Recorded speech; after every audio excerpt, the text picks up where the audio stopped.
बिस्मिल्लाहिर्रहमानिर्रहीम। अस्सलाम वालेकुम dear students, I hope you all are fine. Previous lecture में हम लोगों ने चैप्टर नंबर 9 का क्वेश्चन नंबर 2 किया था। लॉन्ग क्वेश्चन नंबर 2 डेमोन्स्ट्रेट किया था हम लोगों ने बायोमेटालिक स्ट्रिप्स को कि वो क्या काम करती है, क्या वर्क करती है थर्मोस्टेट के अंदर।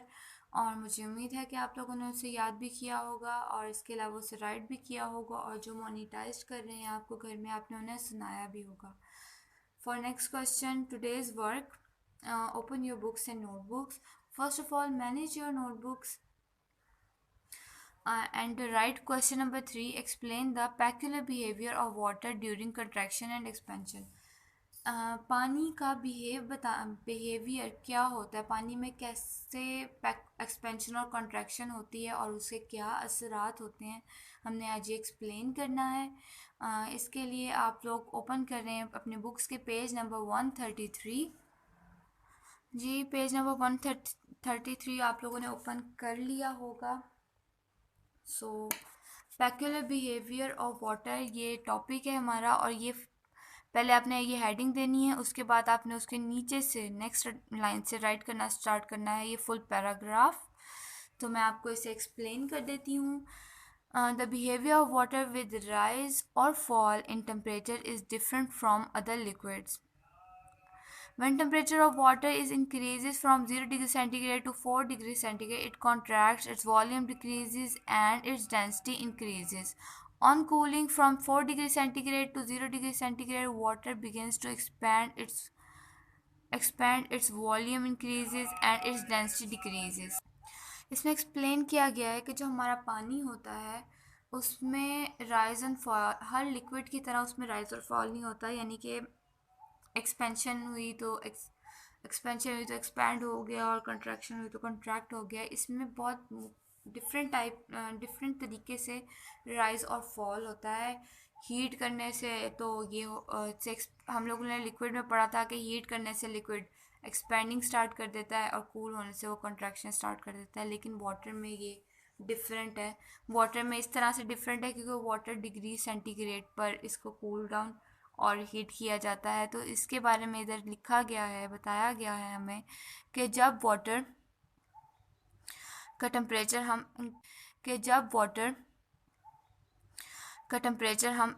यानी कि when temperature of water is increased from 0, जब हम उसका पानी का जो टेम्परेचर है वो इंक्रीज़ करते हैं 0 डिग्री सेंटीग्रेड से 4 डिग्री सेंटीग्रेड, यानी कि उसको कम करते हैं, उसको हीट करके जिस तरह भी है उसको टेम्परेचर जैसा होता है 0 से 4 डिग्री सेंटीग्रेड पर लेके आते हैं, हमारे मुताबिक इसको कम करना कहते हैं। तो इस दौरान क्या होता है कि जो वॉल्यूम होता है इसका वो डिक्रीज़ कर जाता है और जो डेंसिटी होती है वो बढ़ जाती है, जिसकी वजह से इसमें चेंजेस आते हैं।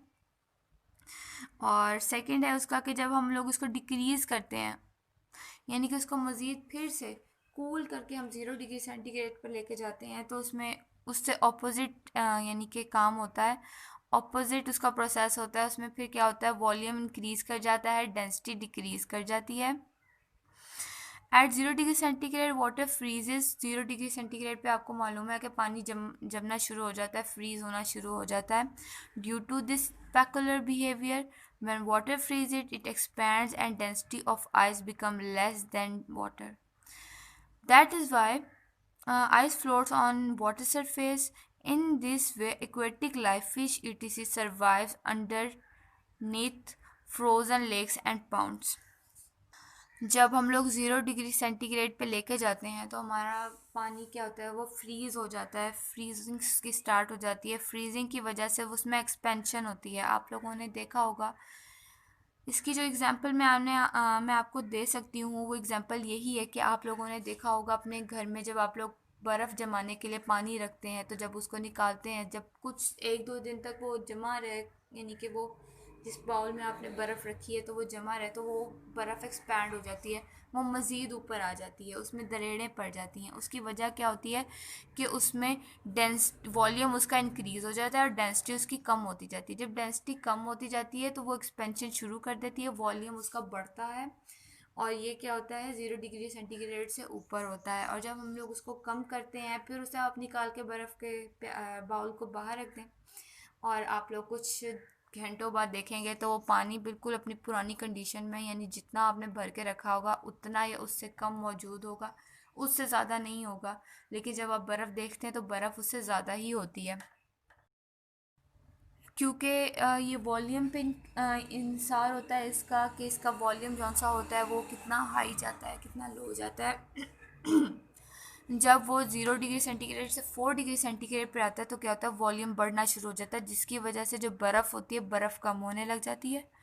बर्फ़ कम होने की वजह से वो उसका वॉल्यूम बढ़ने लग जाता है और वॉल्यूम अपनी पुरानी कंडीशन में वापस आ जाता है। और 0 टू 4 डिग्री सेंटीग्रेड नहीं, यानी कि 0 से 4 और 4 से नीचे जाने लग जाए तो ये सब होता है।